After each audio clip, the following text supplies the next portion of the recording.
Hey, welcome to Scary Stories for a Rainy Night, where scary true stories and haunting whispers mix with the calming sound of rain. These scary stories for sleeping are meant to give you chills just before you drift into a peaceful sleep. It may seem strange, but if you're having trouble relaxing or falling asleep, these scary stories for a rainy night might be exactly what you need. If you'd like to support the channel, please subscribe and like the video. It really helps me out. I hope you enjoy the video and thank you for being here. Now let's begin. I don't celebrate Halloween. When the trick-or-treaters come out and start prowling my street, I make sure to keep my front porch light off and pull the shades down. If someone rings my doorbell despite all my precautions, I hide in the bedroom and pray that they don't ring it again. There's always a fear that maybe it's not a child in a Ninja Turtle mask or wearing a sheet over their head. Maybe, just maybe, it's Granny Clark. Granny Clark is the reason I stopped celebrating Halloween.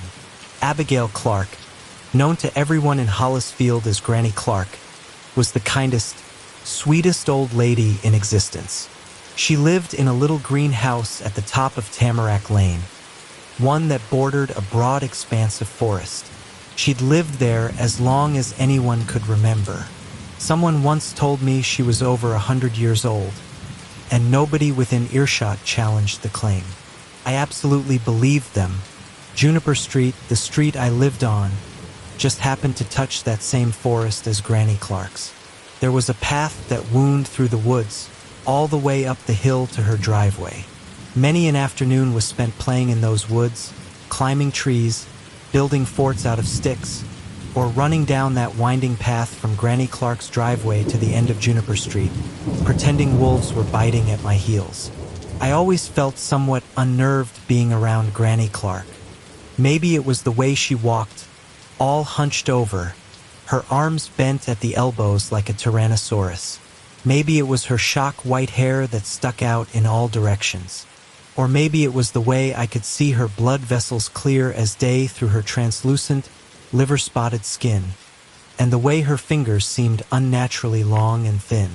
My mother took me to see her once when I was 7. They were coordinating together on an arts and crafts table at the local fair. I remember that her little greenhouse smelled like lavender and mothballs, and the rooms were lined with photos of children. Some of the photos were in black and white, or faded like they had been taken many years ago. "Are these all your kids?" I asked Granny Clark. She smiled and looked around the room. "These are all my lovely babies." Afterward, as my mother and I walked down the path to Juniper Street hand in hand, I told her how amazing I thought it was that one person could have so many children. She just laughed at me. "They aren't really her kids," she said. "Miss Clark doesn't have any children of her own. Those were photos of other people's kids." "Why does she have photos of other people's kids?" I asked. "Because their parents gave them to her." "Did you give her my photo?" "Not yet." I looked up at my mother with concern. "Please don't." She frowned, but said nothing the rest of the walk home. 5 years later, I got permission to go trick-or-treating with my friend Spencer on Halloween. Spencer lived over on Rosemond Avenue, a street which connected with a number of others, including Tamarack Lane.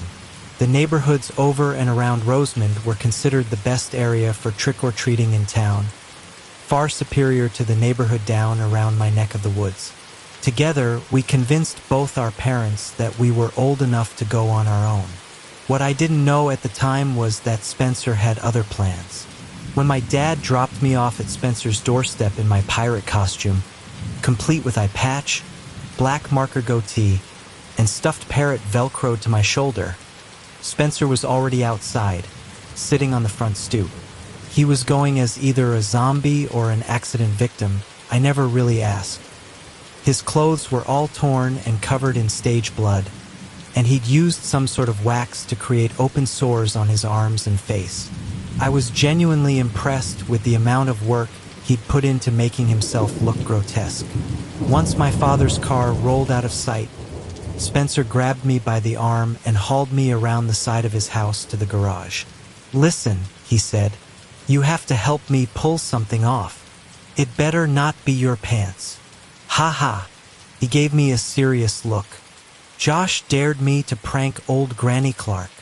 Josh Gurry was a kid in our grade who Spencer had a habit of butting heads with. They'd had a rivalry ever since Spencer pinned Josh in under a minute during gym class wrestling. Since then, Josh always tried to make Spencer look weak in front of the other kids our age, and Spencer refused to ignore it whenever he did, probably as a matter of pride. Granny Clark. I didn't like the idea of doing anything to anyone, let alone an elderly person. Spencer saw the concern in my eye. "We're not going to do anything serious. What were you planning?" "It's simple," Spencer smiled. "You distract her by trick-or-treating at the front door. Just keep her talking. I'm going to go in the back." "No way," I hissed. "I'm not going to be an accomplice to breaking and entering. It's not breaking in. She always leaves her back door unlocked." That seemed like an odd thing to know. "Anyway, I'll go in the back, sneak upstairs, and toilet paper her entire bedroom." As if to prove the legitimacy of his plan, Spencer pulled a large roll of bathroom tissue out of his trick-or-treat bag. "What will that prove to Josh? That you can TP some half-blind old lady's house? Are you going to help me or not? Because you can always walk home if you want." We stared at each other through our makeup effects for a few moments before I sighed and gave in. "But promise me we'll do a bit of trick-or-treating too," I said. "Otherwise my parents will know we were up to something." "Of course. I want candy too." "Geez." With that, we set out. Trying not to seem obvious, we meandered around the neighborhood for a half hour, letting the sun set and waiting for most of the other trick-or-treaters to finish going down Tamarack Lane, trying to reduce the chances of someone spotting us. I got some candy to get started on my alibi in case I was questioned later as to my involvement in scaring an old lady to death. My stomach was very unhappy with me and made it known by clenching up like a fist. I was hot in my pirate costume, but my whole body shook with anxiety. Finally, when the street lights had turned on and all the very small goblins and fairies were carted off back to their homes, Spencer nudged me in the ribs and nodded silently in the direction of the forest. I nodded back and we made a beeline for Tamarack Lane, trying to make small talk to continue looking inconspicuous. When we got to the end of Tamarack Lane, Spencer threw his arm out, stopping me in my tracks. We both stood, looking at the little greenhouse at the top of the hill. The front porch light was off. "Shit," Spencer hissed. "Welp, she's in bed. Abort mission." I started to turn when Spencer grabbed my arm. "Wait, I think I see her moving about in the kitchen." There was someone moving around in the kitchen. I couldn't make out who, just a silhouette pacing around in the back of the house, right near the door Spencer was planning to sneak in through.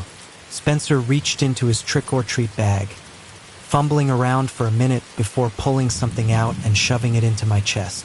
"Here, take this." I took what he handed to me and looked down at it. "A walkie-talkie? Are you serious? Stick it in your candy bag. Then go ring the doorbell, and if you can't keep her busy, just reach in and click the button on the front twice. I'll hear it and bail." "Dude, the porch light is off." Spencer looked at me, and I saw the desperation in his eyes. He had to prove himself to Josh in this stupid, juvenile, ridiculous way, and if I didn't help him, he was probably going to do something even dumber. Or worse yet in his mind, go back to school and confess to Josh that he didn't do it. I sighed and dropped the walkie-talkie into my bag. "Just go and get it done quick. Granny Clark gives me the creeps." Spencer ducked down low and crept off into the trees and bushes by the side of the road. He was out of my sight in an instant, though I heard him shuffling around, snapping twigs and cursing as he stumbled through the dark. Once he was gone, I took a deep breath and looked up at the little green house. It seemed bigger and a darker shade of green than it had before, though I knew it was more my mind playing tricks on me than anything real. Through the window, the silhouette of Abigail, Granny Clark, shuffled about in her kitchen, occasionally disappearing out of sight around the corner, only to shuffle past in the opposite direction a moment later. I ascended the front porch steps, my right hand sliding into the candy bag to feel the walkie-talkie and make sure it was face up for easy access to the emergency button on the front. My pirate makeup was probably starting to run down my face due to the sudden sweat I'd built up on my forehead. The stuffed parrot on my shoulder felt like it was getting heavier. Somewhere, deep inside me, a little voice whispered, "I don't want to be here," over and over again. I felt certain I was going to hurl at any second. "Time to nut up or shut up," I whispered to nobody. I hesitated to push the doorbell button. Trembling in fear, my finger hovered there in front of it for a solid minute. Then the walkie-talkie in my bag squawked once, loudly, and I clutched my chest as my heart lurched. Okay," I snarled quietly at Spencer through gritted teeth, knowing he was sending me a signal. I rang the doorbell. The sound of busywork inside the house stopped. I hadn't really been paying attention to the banging and thumping going on inside, but when silence settled over the house, I became horribly aware of the noises that had been going on as I approached. A sliding sound, followed by another thump, then a louder thump. Should I ring the bell again? I thought. Footsteps answered my question. Heavy, slow footsteps coming to the front door. The sound of their approach served to fill my tankard of dread even further. There was a hesitation in them, like Granny Clark wasn't sure what to do. Or maybe she was waiting to see if I'd leave. Please don't make me ring the bell again. The porch light came on and I froze. It was like being cast suddenly in a spotlight. There I was for all to see. Through the small, semicircular window in the door, I caught a brief glimpse of someone looking out to see who had rung the bell. I couldn't make out her eyes, just her eyebrows in the darkness. Then the door creaked open, and I was face to face with Abigail Clark. She looked haggard. Her eyes were sunken and hidden in shadow. Her features were even more pale than usual, and her whole face seemed to hang off her skull. She had pulled a shawl over her head, hiding most of her shock white hair. I could only see a few strands hanging down in her face. I swallowed the lump burning in my parched throat. I could barely squeak out the words, "Trick or treat." Granny Clark didn't say a word. She just stood there, not moving, staring at me with her dark eyes and that sickly-looking face. Out of the corner of my eye, I caught a glimpse of movement behind her, in the kitchen, and knew Spencer had entered the house. I needed to fill the silence or he'd be busted for sure. I coughed loudly, then blinked several times, trying to think of something to say. "Ms. Clark," I stammered. "I'm sorry if I woke you." "Oh shit," I said, "we." My mother insisted I stop by and say hello while I'm out trick-or-treating tonight, and I almost forgot. I knew she'd be disappointed if I went home and told her I hadn't paid you a visit. So I was hoping that despite your light being off, you'd... Granny Clark opened the door further, stepping halfway out onto the porch. As she did so, I noted the heavy brown coat she wore. I also noticed a pair of thick gloves on her hands. She seemed to straighten and turn, reaching behind the door jamb for what I assumed was a bowl of candy. Why you having trouble with the heat in your house, Miss Clark?"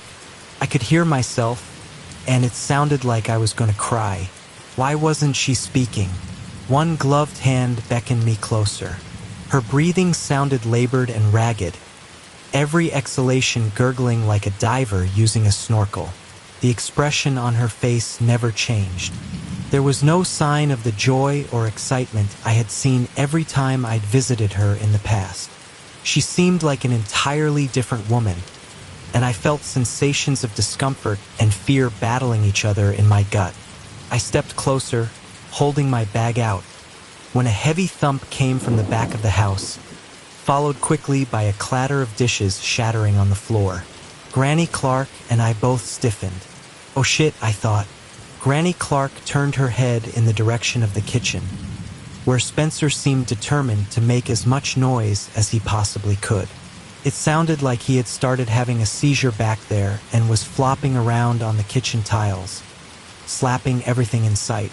Panic lurched out of the pit of my stomach. It felt like my eyes were going to bulge out of their sockets as I tried to think of anything to say to save the situation. My mind blanked, with the single word "go" flashing like a neon sign in the center of my brain. Without another word, I turned away to make a hasty retreat. Granny Clark's heavily gloved hand clamped down around my wrist. For being over 100 years old, she had a grip like a lumberjack. She squeezed so tight that my legs turned to gelatin, dropping me to my knees. My goodie bag hit the ground with a loud clatter as I grabbed at her hand, crying out in pain. "Ms. Clark, you're hurting me." Her other hand behind the door jamb appeared, holding not a bowl but a large box cutter. She extended the blade, looking at me with the same emotionless expression, and pulled me closer to her. The whole moment was so surreal that I just knelt there on the porch as she dragged me toward her, trying to understand what was happening. Why was she holding a box cutter? Where was the candy? What was going on? It was Spencer who saved me. His voice echoed, at once screaming distantly from the kitchen while also crackling over the airwaves and coming out of the bag at my feet. "Ruin!" Granny Clark turned again in the direction of the kitchen as she caught sight of Spencer dashing past, throwing open the back door and disappearing into the backyard. In so doing, her grip loosened on my wrist ever so slightly, just enough for me to twist my arm and squeeze through her fingers. She turned back to me, grasping at me with her free hand while the one holding the box cutter arched back threateningly. Even then, kneeling on the porch, watching the kindest old woman in town come at me, the blade of the box cutter glinting from the streetlights, I tried to rationalize the situation. This wasn't the Granny Clark I knew. I looked up at her, sobbing in panic and trying to find the words to calm her. "Please," I scrambled back a foot. "It was just a joke. I'm sorry." The left half of Granny Clark's face seemed to sag like it was melting. Her eye looked funny, droopy. The guttural breathing suddenly sounded more like a snarl, feral and angry. She brought the blade down, and I instinctively raised my hands to protect myself, screaming in pain as I felt its edge slice through the fabric of my costume and open the flesh of my arm. I did not give her a second chance. My legs that had initially surrendered to gravity now felt the intense burn of adrenaline pumping through them. Tucking into myself, I rolled backward, trying to gain my footing only to end up tumbling down the porch steps instead. White-hot pain shot up my left side, and I screamed again, but I refused to pause. I was too driven by blind panic. I got to my feet in a hurry as the old woman on the porch straightened up, towering over me like a giant. She tromped toward the steps with a frightening determination. Spencer, eyes wide with terror, came around the corner of the house at full tilt. He surveyed the scenario unfolding on the front porch, and a look of confusion washed over him for a second before he grabbed me by the arm and spun me around. "Make for the woods!" And with that, he was off like a shot, sprinting to the end of the driveway where the forest began. I ran, hot on his heels, my arm and my head both throbbing. Dizziness and nausea swept over me, and I tripped over my feet, colliding with the side of Granny Clark's car and pausing for the briefest of moments to vomit down the side of it. How had everything gone so wrong? Before I could collect my thoughts, I heard the heavy thud of boots and, looking back, saw Granny Clark's hulking form lurching toward me. Silhouetted by street lamps in her heavy coat with the shawl over her head, she looked massive, like a lumbering horror, hell-bent on my destruction. Nobody's going to believe this. Even I don't believe it, and I'm seeing it, I thought. I shook it off and bolted for the tree line. I knew that, if I could just make it to Juniper Street, I'd be safe. The trail was a winding quarter-mile, but it was all downhill, and I had enough terror-based energy pumping through my veins to keep me going. I'd run that path for years and knew every gnarled root that might trip me up, every change in the angle of the descent, every curve to avoid a tree in the dark. Just get home. The moon was out and it filtered through the branches, making beams in the dust kicked up by Spencer before me. It highlighted the path and cast the forest in a creepy blue hue. Everything around me seemed to glow. If I hadn't been running for my life, I might have stopped to take it in. The adrenaline coursing through me made time slow to a crawl. Every footfall felt like I was slogging through thick mud. I've never been as perfectly attuned to my senses as I was sprinting through the forest that Halloween. I could hear everything around me. My breath coming out slow and focused, my heart thumping in my ears, the snapping of branches further down the path as Spencer, less familiar with the way, ran ahead, and the heavy clumping of someone coming down the trail behind me. I turned to look. I did it knowing all the stories of people being told not to look back, and all the bad things that happened to them when they did. I did it not wanting to really see what it was, because I knew. I did it, and all my hopes of making it home disappeared in a flurry of wings like a flock of startled pigeons. Granny Clark was right behind me, thundering down the trail like a rampaging elephant. She was a good 20 paces back, but I could see her perfectly in every sliver of moonlight we both ran through. The most frightening thing about her was the look on her face. It wasn't one of anger or even of determination. In fact, there was no expression whatsoever. Her eyes were dead. Her mouth seemed to hang open, the left half of her face still sloughed down like melting candle wax. And then the wind whipped her shawl off, and her face went with it. It just slid off as easily as a Halloween mask, disappearing somewhere on the trail behind her as she closed in on me, as determined and frightening as ever. Where her face had been, there was blood. Just blood everywhere. But I could finally see her eyes through it all, and they stared at me with a terrible rage and madness like I had never seen before. I thought I was going insane. She bore down on me, the sight of her hate-filled, bloody face burning forever into my mind. Her hands reached out, trying to grab me and guide me to hell, but all I could focus on was that scarlet face, the true fury within her finally revealed. There was a sharp turn in the path, and I slowed for only a fraction of a second to make it. Granny Clark was not as familiar with the trail, her momentum driving her straight on. Her fingers licked past the back of my head and wrapped around the stuffed parrot on my shoulder. She tore it off just as she barreled headlong into the trees behind me, crashing to a stop with violent abruptness. She can have the parrot, I thought. When I burst out of the woods and onto the tarmac of Juniper Street, I was moving like all of hell was on my heels. Ahead, I saw Spencer slowing down, trying to catch his breath as he reached the driveway to my house. Somewhere along the way, he had lost his own trick-or-treat bag, and most of his makeup had run off. "Don't stop!" I screamed at him. He turned, seeing me hurtling down the road, and hurried up to the front door, banging on it and shouting. I dashed up the front sidewalk, shoving him aside and throwing my shoulder into the door, having just enough sense to turn the knob and open it.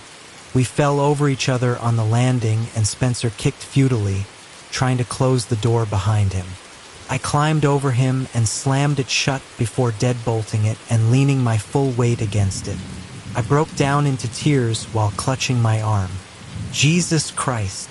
Spencer yelled. We both started shouting over each other, neither one listening to the other until my mom and dad, hearing the commotion, ran in from the living room to find us yelling and bloody. They looked us over with mild annoyance until my mom saw my shirt soaked red with blood and her eyes bugged out. "What the hell happened?" she yelled at us. I sobbed. My mind retraced through everything that I had just witnessed. Her face. They took her face. It came right off. Both my parents looked equal parts concerned and utterly perplexed. I could tell they thought we had just spooked ourselves and gotten hurt running away. I waved my hands at Spencer to silence him, then told them everything. As my story unfolded, their expressions wavered between doubt, anger, and concern. Honestly, telling them that Granny Clark attacked me with a knife and then chased me through the woods before her face peeled off, I had a hard time believing it myself. When I finished, Spencer told his side. When I went in through the back door, I could see Will and what I thought was Granny Clark at the front door. I tried to creep around to the stairs, but I tripped over a pair of legs. Miss Clark's legs. She was lying in the food pantry.